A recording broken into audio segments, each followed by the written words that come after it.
श्री शिवाय नमस्तुभ्यं। स्वागत है आपका शिव पुराण शरद संहिता द्वितीय खंड 27वें अध्याय में। दक्ष द्वारा महान यज्ञ का आयोजन। ब्रह्मा जी बोले, हे महर्षि नारद, इस प्रकार क्रोधित व अपमानित दक्ष ने कनखल नामक तीर्थ में एक बहुत बड़े यज्ञ का आयोजन किया। उस यज्ञ में उन्होंने सभी देवर्षियों, महर्षियों तथा देवताओं को दीक्षा देने के लिए बुलाया। अगस्त्य, कश्यप, अत्रि, वामदेव, भृगु, दधीचि, भगवान व्यास, भारद्वाज, गौतम, पेल, पराशर, गर्ग, भार्गव, कुश, सीत, सुमंत, त्रिक, कंक और वैशंपायन सहित अनेक ऋषि मुनि अपनी पत्नियों व पुत्रों सहित प्रजापति दक्ष के यज्ञ में सम्मिलित हुए। समस्त देवता अपने देवगणों के साथ प्रसन्नता पूर्वक यज्ञ में गए। अपने पुत्र दक्ष की प्रार्थना स्वीकार करके मैं विश्व सृष्टा ब्रह्मा और बैकुंठ लोक से भगवान विष्णु भी उस यज्ञ में पहुँचे। वहाँ दक्ष ने सभी पधारे हुए अतिथियों का खूब आदर सत्कार किया। उस यज्ञ के स्थान का निर्माण देवताओं के शिल्पी विश्वकर्मा द्वारा किया गया था। विश्वकर्मा ने बहुत से दिव्य भवनों का निर्माण किया। उन भवनों में दक्ष ने यज्ञ में पधारे अतिथियों को ठहराया।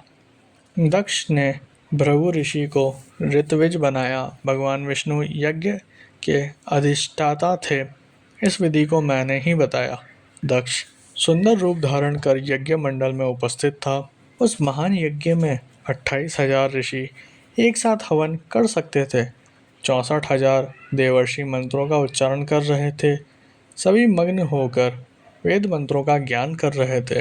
दक्ष ने उस महायज्ञ में गंधर्वों, विद्याधरों, सिद्धों, 12 अदितियों व उनके गणों तथा नागों को भी आमंत्रित किया था। साथ ही देश विदेश के अनेक राजा उसमें उपस्थित थे, जो अपनी सेना एवं दरबारियों सहित यज्ञ में पधारे थे। कौतुक और मंगलाचार कर दक्ष ने यज्ञ की दीक्षा ली, परंतु उस दुरात्मा दक्ष ने त्रिलोकीनाथ करुणा निधान भगवान शिव को यज्ञ के लिए निमंत्रण नहीं भेजा था, न ही अपनी पुत्री सती को ही बुलाया था। दक्ष के अनुसार भगवान शिव कपालधारी हैं, इसलिए उन्हें यज्ञ में स्थान देना गलत है। सती भी शिव जी की पत्नी होने के कारण कपाली भार्य हुई, अतः उन्हें भी बुलाना पूर्णतः अनुचित था। दक्ष का यज्ञ महोत्सव अत्यंत धूमधाम एवं हर्ष उल्लास से आरंभ हुआ। सभी ऋषि मुनि अपने अपने कार्य में संलग्न हो गए। तभी वहाँ महर्षि दधीचि पधारे। उस यज्ञ में भगवान शंकर को न पाकर दधीचि बोले, हे श्रेष्ठ देवताओं और महर्षियों, मैं आप सभी को श्रद्धापूर्वक नमस्कार करता हूँ। हे श्रेष्ठ जनों, आप सभी यहाँ इस महान यज्ञ में पधारे हैं। मैं आप सबसे यह पूछना चाहता हूँ कि मुझे इस यज्ञ में त्रिलोकीनाथ भगवान शंकर कहीं भी दिखाई नहीं दे रहे हैं। उनके बिना यह यज्ञ मुझे सूना लग रहा है। उनकी अनुपस्थिति से यज्ञ की शोभा कम हो गई है। जैसा कि आप जानते ही हैं कि भगवान शिव की कृपा से सभी कार्य सिद्ध होते हैं। वे परम सिद्ध पुरुष नीलकंठधारी प्रभु शंकर यहाँ क्यों नहीं दिखाई दे रहे हैं, जिनकी कृपा से अमंगल भी मंगल हो जाते हैं। वो जो सर्वदा सबका मंगल करते हैं, उन भगवान शिव का यज्ञ में उपस्थित होना बहुत आवश्यक है। इसलिए आप सभी को यज्ञ के सकुशल पूर्ण होने के लिए परम कल्याणकारी भगवान शिव को अनुनय विनय कर इस यज्ञ में लाना चाहिए, तभी इस यज्ञ की पूर्ति हो सकती है। इसलिए आप सभी श्रेष्ठ जन तुरंत कैलाश पर्वत पर जाएं और भगवान शिव और देवी सती को यज्ञ में ले जाएं।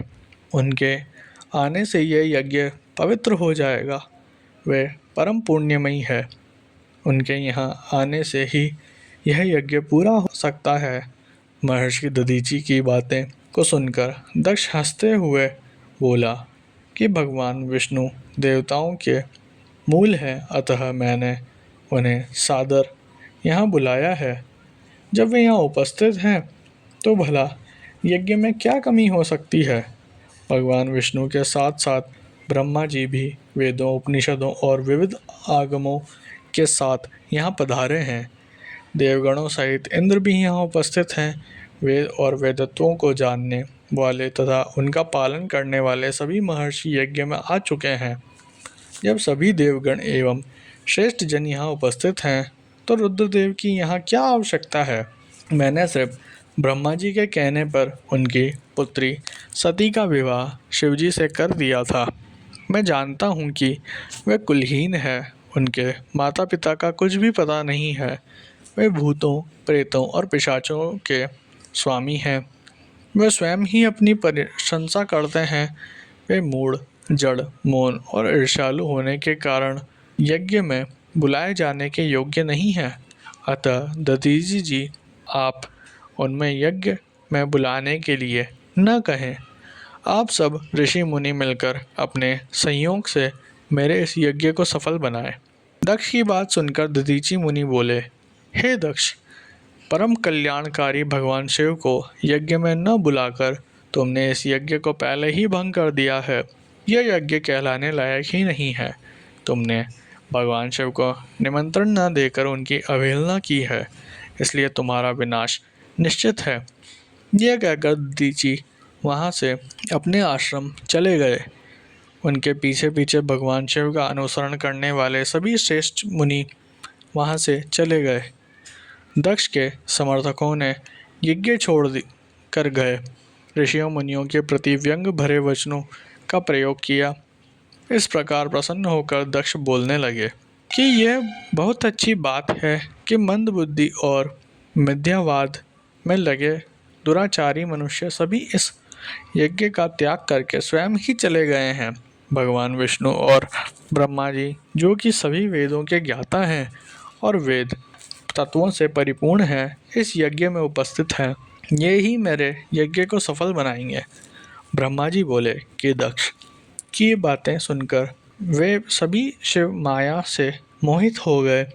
सभी देवर्षि आदि देवताओं का पूजन करने लगे। इस प्रकार यज्ञ पुनः आरंभ हो गया। मुनि श्रेष्ठ इस प्रकार वहाँ यज्ञ स्थल पर रुके। अनेक देवर्षि और मुनि वहाँ पुनः यज्ञ को पूर्ण करने हेतु पूजन करने लगे।